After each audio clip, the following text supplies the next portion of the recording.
Mayong gabi, minahal ko mga karebisyon. Ay kita sa atong Bible verse nga binugbo. Samtang dili pa kita matulog, magtulog na kita og pulong sa Dios nga kini maoy atong kalanon sa atong kinabuhi nga diin ang pakigsuod nito sa atong mga Diyos. Sa pagkaroon ang atong topic, pila ka tuig ang panuligon ni Adan o Adam, siya namatay.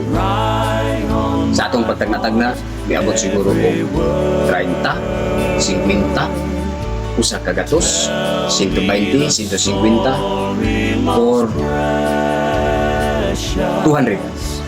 Mora na itong mabaluan mga ka-revelation. Pan kani adto ang edad tagas. So pila gyud ang edad ni Adan, siya namatay.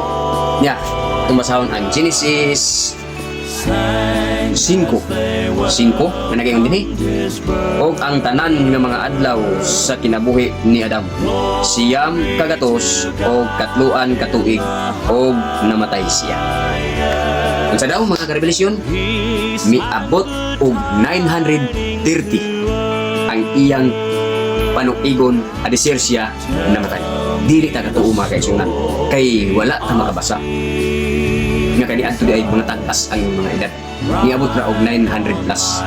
Kung atong nanaon karon mga karevelasyon, kung wala ta magbasa sa Biblia, kutob ra sa 80, 90, 120 or 110, 150, 70, 30 digpul na mga karevelasyon. Apan kani adto ang edad ni Adam miabot adisir siya namatay, miabot og 930. So mga ka-revelation, mao kini ang edad ni Adan sa iyang pagkamatay. O magayon ako ba ninyo? Ang gugma sa Diyos, kaluoy, o pagkamaayo, maana unta sa maana unta kaninyo. O magkausa, magayon ako kaninyo.